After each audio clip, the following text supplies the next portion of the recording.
Since 9/11, the national consciousness has been consumed when it comes to threats with terror. Yeah. But you're saying that perhaps there's other considerations here. When we think about the danger to our national safety, how big a threat are issues of nuclear weapons? I think the greatest threat facing the national security of the United States are nuclear weapons.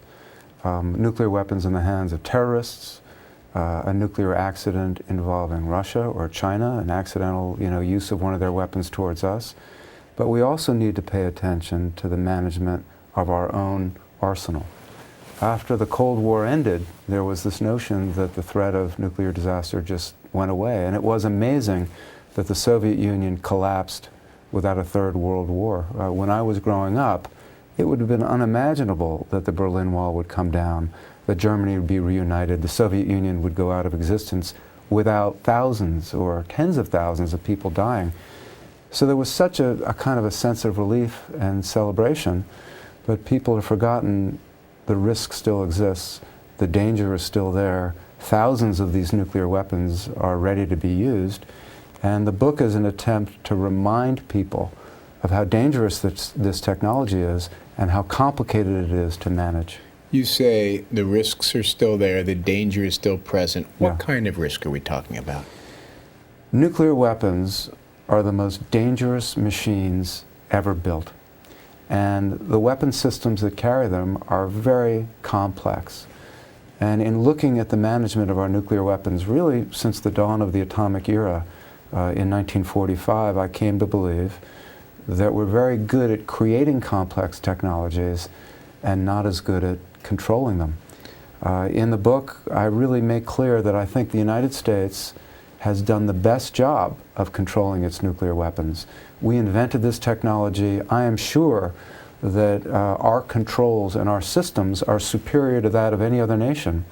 But when you look at the long list of accidents and near misses that we've had, despite our expertise, it gives you an enormous pause about other countries like Pakistan, India, North Korea having nuclear weapons. These accidents and near misses, which we call broken arrows, Yeah. are detailed in your book. Yeah. I think Americans think of broken arrows as some other country's problem. Yeah. Have we come close in this country to having a significant nuclear accident? We've come close to having American nuclear weapons detonate accidentally on American soil. How close? Remarkably close. In the book, the central narrative of my book is about a weapons accident that occurred in Damascus, Arkansas in September of 1980. And it is used in many ways to illustrate how difficult it is to manage complex technology. A trivial, seemingly minor event can set in motion other events that then slip out of control. At a missile silo in Arkansas, a repairman was working on a steel platform near the top of the missile, and a socket fell off of the tool that he was using. The socket hit the work platform, it bounced, he reached for it, couldn't grab it, it fell in this very narrow gap between the platform and the missile, went all the way down the silo, ricocheted, hit the missile, pierced the skin, and caused a major leak of highly explosive rocket fuel. The rocket fuel started filling the silo. And the reason this was a problem was this was not only the largest intercontinental ballistic missile that we've ever made, but on top of it was the most powerful nuclear warhead that we've ever put on a missile. That one warhead had 3 times the explosive force of all the bombs used by all the armies in the Second World War, including both atomic bombs. And the reason the story is important, and the reason I wrote about it at such length, is once there was this major fuel leak in the silo, the Air Force didn't know what to do. Nothing like this had ever happened before. No one was prepared to deal with this sort of accident. And again you see this sort of accident in complex technological systems, leaving the operators at a loss with what to do. You're describing a narrative that if you submitted it as a movie script, you'd probably hear somebody say, come back with something more likely to happen. And again you find that. Another very significant nuclear weapons accident that we had was also caused by a remarkably trivial event. There was a B-52 bomber that was going to go on a long flight with 4 hydrogen bombs. And one of the crew members brought some foam rubber seat cushions onto the plane to make it more comfortable for a long flight. He stowed the seat cushions beneath one of the seats and didn't realize he'd put them too close to a heat vent. During the flight, which was a long flight, the foam rubber seat cushions caught on fire, and there was a desperate effort by the crew to put out the fire on the B-52 as the cockpit filled with smoke. They were unable to put out the fire. They were trying to do an emergency landing at one of our most top secret, important military installations in Greenland, which had a secret radar site there. And the pilot was just able to guide the B-52 away from this top secret installation, and it crashed.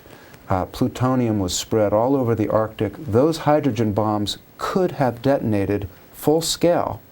And you have a situation in which one of our most important military installations could have been destroyed by a nuclear detonation, and what was ultimately to cause, what was to blame, is 4 rubber seat cushions. So you never really know with these complex accidents. The same is true with nuclear power plants. Chernobyl, the meltdown at Chernobyl occurred because they were doing a safety drill, and they turned off some of the essential equipment during a safety drill. Again and again, with these complex systems, a very simple thing can cascade events until they're out of control. So how many near misses, these broken arrows, since the dawn of the nuclear weapon age in 1945, how many near misses have there been? The Pentagon has issued an official list of broken arrows, of serious weapon accidents that could threaten the public. And there are 32 accidents on that list. But if you look carefully at that list, in a number of those accidents, there was actually no danger of a nuclear detonation because the weapon wasn't fully assembled. Through the Freedom of Information Act, I obtained documents, and through interviews with weapons designers, former Air Force officers, I found that 32 is actually a small fraction of the number of accidents that occurred. One document that I obtained from the Sandia National Laboratory, which is one of our big weapons laboratories, listed 1,200 nuclear weapons involved in accidents or incidents that threatened the safety between 1950 and 1968. 1,200? 1,200. Now, some of them were relatively trivial, but there were nuclear weapons accidents that weren't as dramatic as a plane crash or a missile exploding, that were actually very dangerous because nuclear weapons are very complicated in a simple way. All you need to do is get electricity to the detonators, and that weapon can detonate. And there were instances of short circuits. There were instances of personnel walking past a warhead and realizing there's smoke coming out of that warhead. And those are the kinds of accidents, or someone improperly removing a hydrogen bomb or an atomic bomb from an airplane and arming it. Those sorts of trivial, mundane events could be very dangerous and don't appear anywhere on the Pentagon's list of broken arrows. What is the closest we've come in the last 60 years to a major disaster? Yeah, I think 2 of the most dangerous accidents are the one I write about at length in the book in Damascus, Arkansas, involving a Titan II missile. But the other one that was quite extraordinary, a near miss, occurred in 1961 in January, just a few days after President John F. Kennedy was inaugurated. There was a B-52 bomber that started leaking fuel. Thousands of gallons of fuel started coming out of it, and it prepared to do an emergency landing.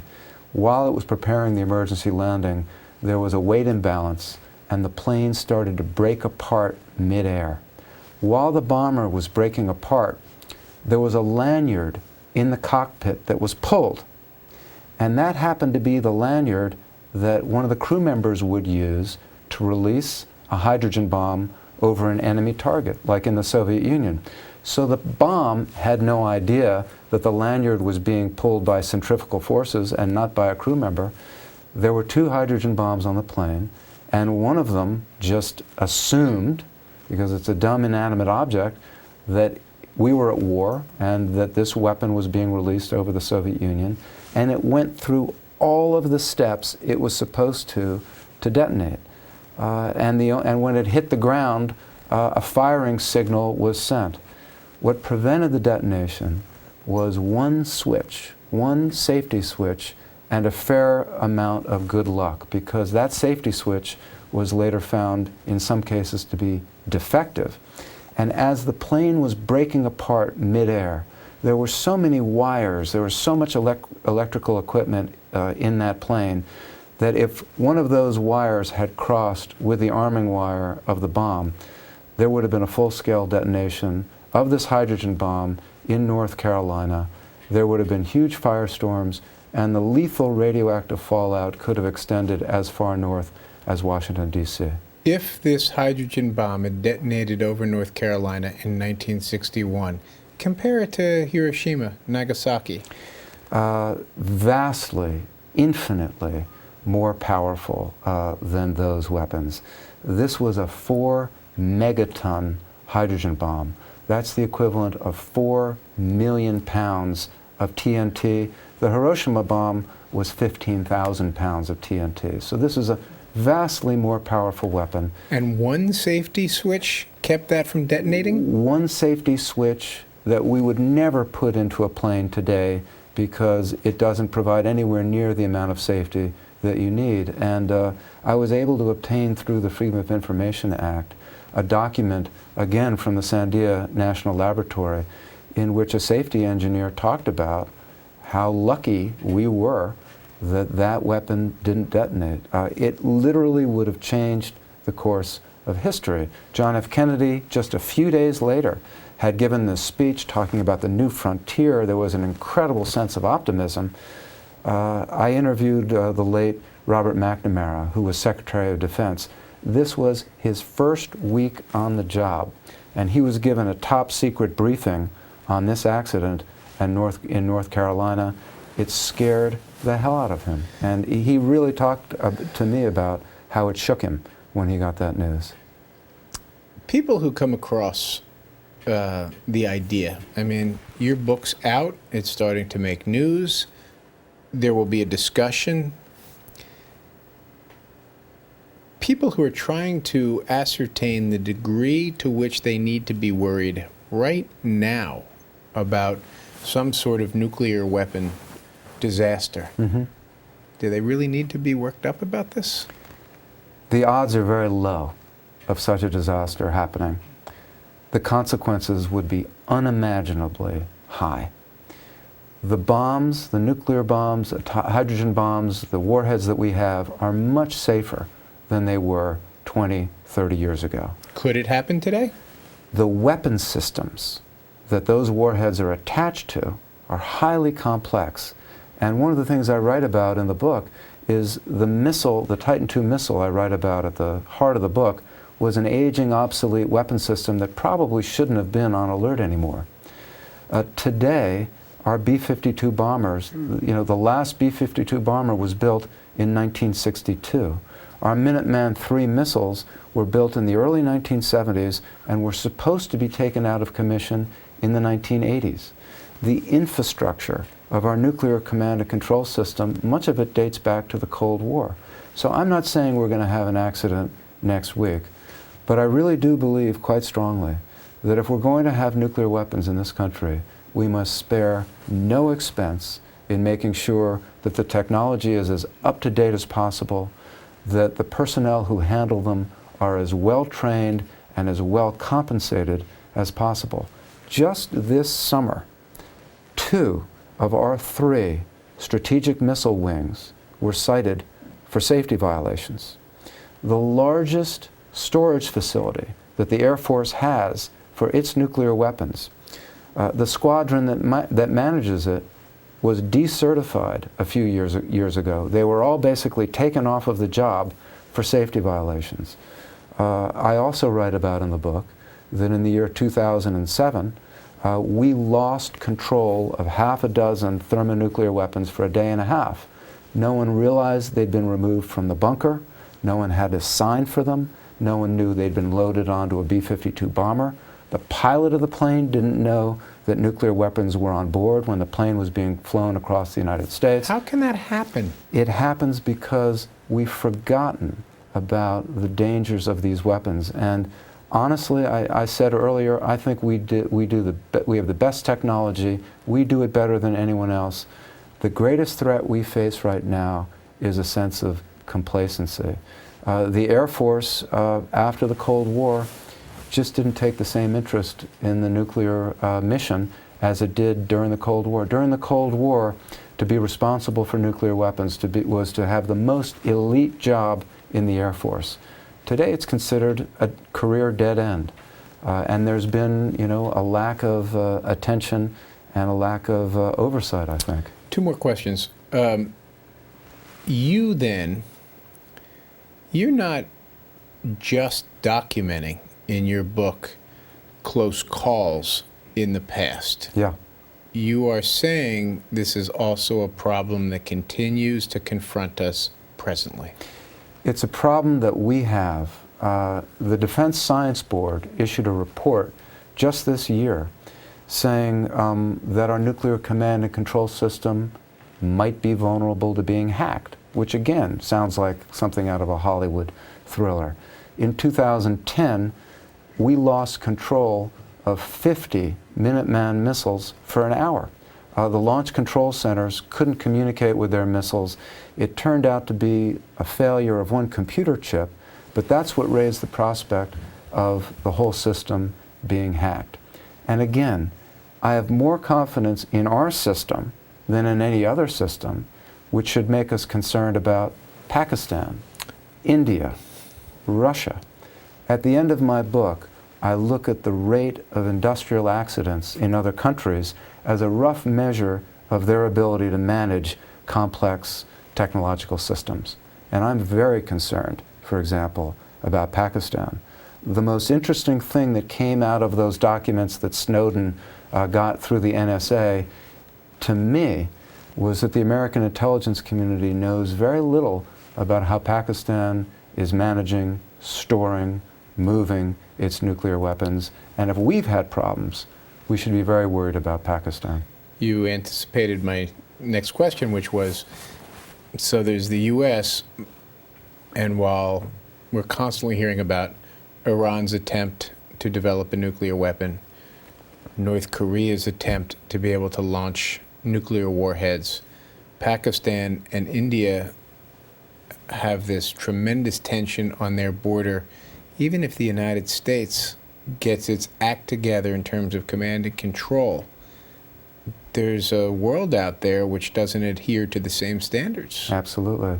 And I think that the greatest threat that we faced in a short-term sense in the world is the use of a nuclear weapon. I spoke to so many people who served in the Cold War, and one of the themes of the book is the heroism of people in our armed services who risked their lives, sometimes lost them, to prevent a nuclear catastrophe, to prevent a nuclear war.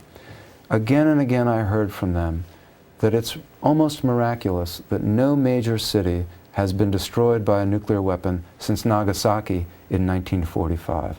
There is no guarantee our good fortune will last. And when you talk about countries like Pakistan and India, you talk about North Korea, these are real threats.